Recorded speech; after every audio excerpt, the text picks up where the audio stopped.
J'ai mal à mon code. Épisode 3. La base, c'est la base. On vit une époque étrange, jamais les développeurs n'ont eu autant d'outils, de bibliothèques, de frameworks, de générateurs automatiques, et pourtant, jamais il n'y a eu autant d'incompétences techniques profondes. Des stacks qui pèsent 800 mégaoctets pour afficher « Hello World », des applications mobiles qui rament sur un octocore, des projets IA sur Raspberry Pi qui chauffent plus qu'ils ne résonnent. Pourquoi? Parce qu'on a oublié la base. La vraie. Celle qui ne brille pas dans les PowerPoint, mais qui fait tourner les choses pour de vrai. Basic. Le langage de l'initiation, pas de la honte. Oui, Basic. Pas React, pas TypeScript, pas Flask, juste Basic. Un langage conçu pour apprendre à raisonner, pas à copier-coller. Il t'obligeait à structurer ta pensée, à comprendre que l'ordinateur est une machine séquentielle, qu'un if. Ten n'est pas une formule magique, mais une condition binaire. Des générations ont commencé là. Et ce n'était pas moins noble que de se perdre dans du Next.js aujourd'hui. Basic, c'était la pédagogie, la logique nue. Pas d'objet, pas de hype. Juste toi et la machine. Assembleur, là où le code touche la vérité. Assembler, ce n'est pas coder, c'est parler à la machine dans sa langue natale. Là, on n'a pas de RAM à gaspiller. Chaque cycle compte, chaque registre est une pièce sur l'échiquier. Et tu apprends très vite que la machine ne fait rien d'intelligent si tu ne lui dis pas exactement quoi faire. C'est là que tu comprends ce qu'est un overflow. Un vrai. Pas une erreur de framework, mais une erreur qui casse ton CPU ou qui reboot ton contrôleur. Les interruptions, les flags, les ports. Bienvenue dans le monde réel de l'informatique. Microcontrôleur versus Raspberry Pi, le combat de la cohérence. Un microcontrôleur, c'est minimaliste. C'est pensé pour faire une chose, mais la faire bien, vite et sans bug. Un code propre, compilé, optimisé, avec une consommation énergétique ridicule et aucun OS au-dessus. Un Raspberry Pi, c'est autre chose, c'est un mini PC. Avec Linux, un OS, des couches, de la latence, des dépendances, des services, et tout ce que tu n'as pas demandé.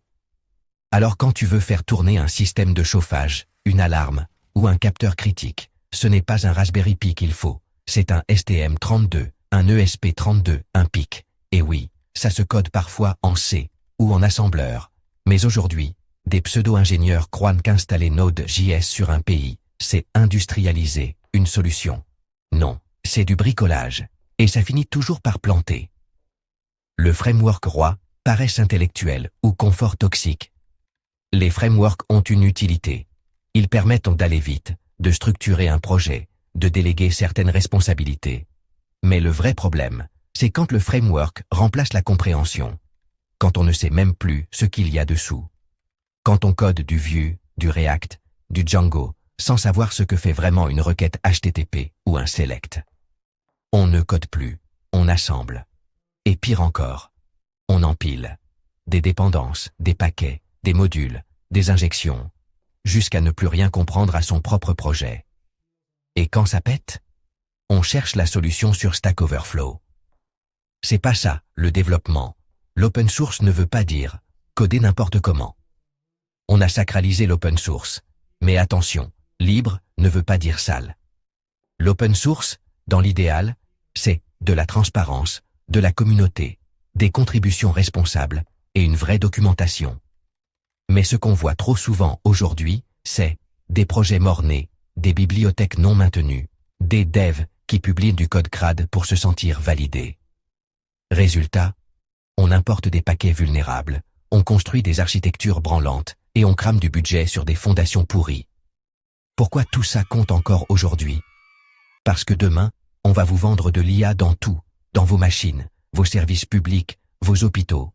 Et si le code qui pilote tout ça est basé sur les mêmes mauvaises pratiques qu'un vieux site WordPress bricolé, ce ne sera pas une erreur, ce sera un risque systémique. Il faut réapprendre à faire simple, propre, solide. La nostalgie n'est pas le passéisme, non, ce n'était pas mieux avant. Mais avant, on savait ce qu'on faisait. Aujourd'hui, on bricole, on déploie, on scale, mais on ne comprend plus. Il faut réconcilier le développeur avec la machine, avec les vrais langages, avec la logique élémentaire. Et ça passe par désapprendre le confort toxique et réapprendre la rigueur. Merci à vous, ça fait du bien.